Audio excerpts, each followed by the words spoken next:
নমস্কার, সবাই কেমন আছো? আশা করছি ভালো আছো। নতুন একটা ভিডিওতে তোমাদের সবাইকে স্বাগত। আগের ভিডিওটাইতে কিন্তু আমি বলেছিলাম যে একটা ভিডিওর মধ্যে দিয়ে আমার সব কিছু শেয়ার করা সম্ভব হলো না।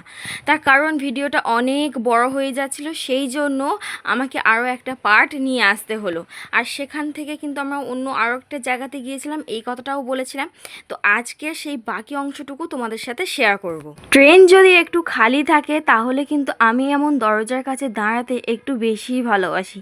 তার কারণ এই দরজা থেকে বাইরের দৃশ্যটা খুব সুন্দরভাবে দেখা যায়, আর বিশেষ করে যদি সেটা কোনো গ্রামের দৃশ্য হয়। আগেই তো আমি জানিয়ে রেখেছি যে আমার লোকেশনটা কোথায় ছিল, তো আবারও বলে দিই যে এটা কিন্তু ডায়মন্ড হারবার। আর এই ডায়মন্ড হারবার ঘুরতে এসে আমি জলপথে দিনের অনেকটা সময় কাটিয়েছি, যেটা আমার ভীষণ ভালো লেগেছে। জলপথে ভ্রমণ করতে কেন ভালো লাগে জানো? তার কারণ এই যে জলের ঢেউগুলো দেখছো, এইগুলো যখন ফুলে ফেঁপে ওঠে আর ভেসেলের গায়ে এসে আছড়ে পড়ে, এইটা দেখতে আমার খুবই ভালো লাগে। আর একটা জিনিস ভালো লাগে, সেটা হলো নদীর যে শীতল একটা হাওয়া, যেটা মন এবং শরীর দুই স্পর্শ করে এবং দুটোকেই একটা শীতল অনুভূতি দেয়। এবার ভাবছো তো যে আগের ভিডিওটাইতে তো নদীর পাড়ে এত মানুষজন দেখিনি, আর নদীর পাড়ের দৃশ্যটাও তো এমন ছিল না, তাহলে হঠাৎ করে বদলে গেল কিভাবে? বলছি সব কিছু উন্মোচন করছি। আসলে এটা হলো কুঁকড়াহাটি থেকে যখন আমরা ডায়মন্ড হারবার ফিরছিলাম, সেই সময়কার সব দৃশ্যগুলো এই ভিডিওটাতেই আমি দেখাচ্ছি। আগেরটাইতে তো দেখিয়েছিলাম যখন আমরা ডায়মন্ড হারবার থেকে কুঁকড়াহাটি যাচ্ছিলাম, আর এটা হলো ফেরার পথে। সেই জন্য এই ভিডিওটাইতে এই জিনিসগুলোই তোমরা দেখতে পাচ্ছ, আর একটু আলাদাও লাগছে। তো যাই হোক, এখন আমরা যখন ফিরছিলাম তখন কিন্তু দুপুরবেলা, আর সেই জন্য হচ্ছে কি এত মানুষজন স্নান করছে। তবে আমার কোনো ধারণাই ছিল না যে এত মানুষজন নদীতে স্নান করতে আসতে পারে। তবে হ্যাঁ, নদীর ওপারে যারা আছে তাদেরকে দেখে আমার ভীষণ জানতে ইচ্ছা করছে যে তারা ওই দিকটাতে কিভাবে গিয়েছে। দেখো, এত মানুষজন যেহেতু গিয়েছে, তার মানে ওদিকে যাওয়ার কোনো তো রাস্তা একটা আছেই। কিছু মানুষজন নদীর জলে এত আনন্দ আর মজা করে স্নান করছিল যে যেটা দেখে আমার নিজেরও ইচ্ছা হচ্ছিল যে এক মুহূর্তের জন্য ওই নদীর তীরে আমিও যাই, নদীর জলটাকে আমিও নিজের হাতে স্পর্শ করি। তো চলো দেখতে থাকো এখানকার দৃশ্যগুলো। আর এইদিকে তো দেখতেই পাচ্ছ গাছগুলোর কি অবস্থা।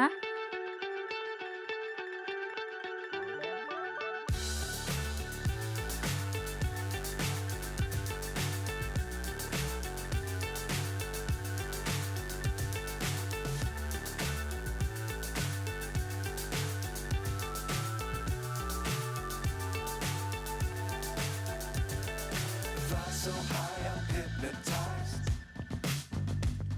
What's up is down, what's left is right. Chasing stars and holding you. I can't see the end, but we'll see it through.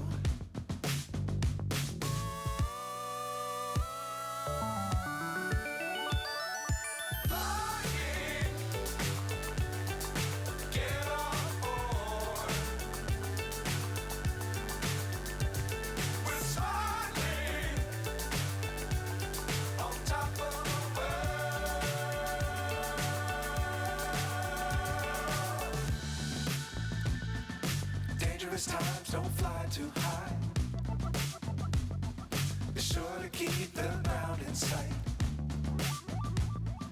Fly forever if you keep it tight. Love the world, but keep the sky on your mind.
chasing stars and holding you. I can't see the end, but we'll see it through.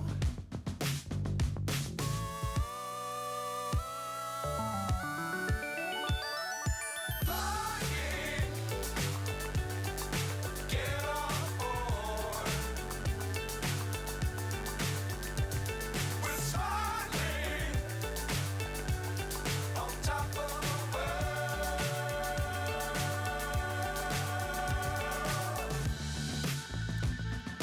Dangerous times, don't fly too high.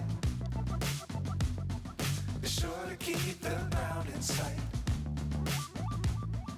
Fly forever if you keep it tight. Love the world, but keep the sky on your mind. Flying,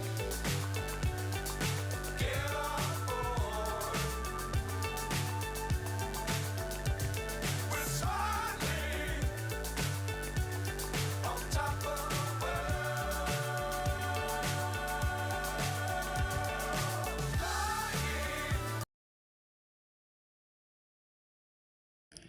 তো finally চলে এসেছি এখন অন্য একটা জায়গাতে, যেটা আমি আগের ভিডিওটাইতে কিন্তু বলেছিলাম যে আমি আরও একটা জায়গাতে গিয়েছিলাম, আর এইটা হলো সেই জায়গাটা। আর এখানে ঢুকতে গেলে তোমাকে টিকিট কেটে ঢুকতে হবে, যার মূল্য 10 টাকা। সেটা আমি তোমাদেরকে দেখিয়ে দিলাম। আচ্ছা, এখানে এই যে জিনিসটা দেখতে পাচ্ছ, এটা কি তোমরা কি কেউ বলতে পারবে? যদি জানো তো তাহলে কমেন্ট করে আমাকে জানিও। তো এখন তোমাদেরকে জানাই যে আসলে এই জায়গাটা কোথায় আর এখানে কিভাবে আমি এসেছি। এটা হলো ডায়মন্ড হারবার কেল্লা পার্ক। তোমার ডায়মন্ড হারবার স্টেশন থেকে বেরিয়ে কোনো টোটোওয়ালাকে বললে তোমাদেরকে এই পার্কের কাছে নামিয়ে দেবে। আর পার্কের ভিতরে ঢুকতে গেলে একটা টিকিট কেটে ঢুকতে হবে, যেটার মূল্য 10 টাকা। যখন আমরা এখানে এসেছিলাম তার কিছুক্ষণ পরেই ঝিরিঝিরি বৃষ্টি পড়ছিল, সেই জন্য ওই বাচ্চাগুলো দোলনাতে বসে আছে ছাতা মাথায় দিয়ে। আর আমরা যেহেতু একটু গাছের নিচে দাঁড়িয়েছিলাম তাই খুব একটা বৃষ্টির জল আর গায়ে পড়েনি। যাই হোক, এখান থেকে আমি তোমাদেরকে পুরো ডিটেলসে ভালো করে দেখিয়ে দিলাম যে এই পার্কের জায়গাটা কেমন।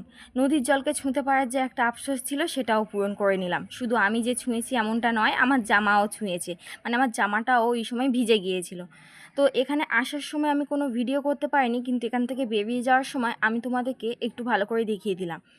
এখানে সম্ভবত কোনো কাজ চলছিল, যার জন্য চারিদিকে মাটির স্তূপ, ইট এই ধরনের জিনিসপত্র ভর্তি হয়ে রয়েছে।